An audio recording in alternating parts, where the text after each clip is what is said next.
Time for KKK, Karoline, to have her FAFO moment.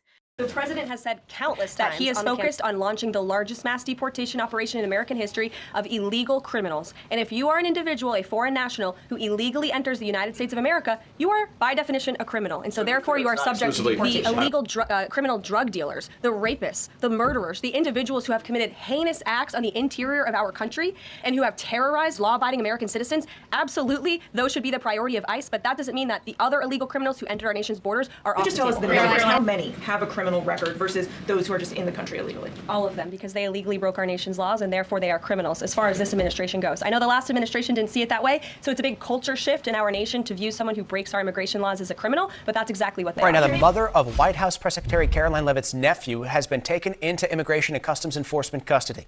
A source confirming that to News 9 tonight. Now, Leavitt, of course, grew up here in New Hampshire. Much of her family still lives here. Our Ariel Metropolis spoke to Leavitt's brother tonight, the father of that boy, about this arrest. She joins us here in studio live now. Ariel. Steve, we spent almost half an hour with Michael Leavitt and his young family on their front steps tonight. He didn't want to go on camera because he says he's concerned about his son's privacy, but he says he simply wants the best for him.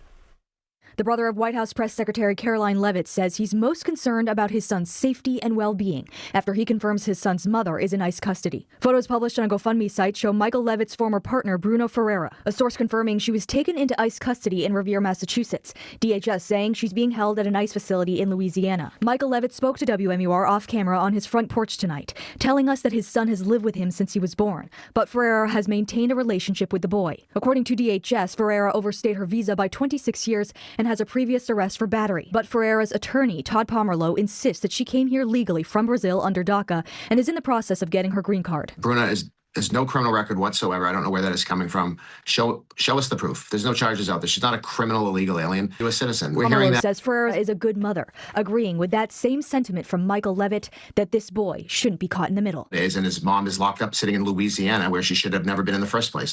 Over the weekend, President Trump said that he would be willing to have U.S. citizens deported to El Salvador with the cooperation of President Bukele. How would that work legally, and how many people would potentially be available for that operation? So the president is referring to the president's idea for American citizens to potentially be deported. These would be heinous, violent criminals who have broken our nation's laws repeatedly, and these are violent, repeat offenders in American streets. The president has said if it's legal, right, if there is a legal pathway to do that. He's not sure. We are not sure if there is. It's an idea that he has simply floated and has discussed very publicly as in the effort of transparency.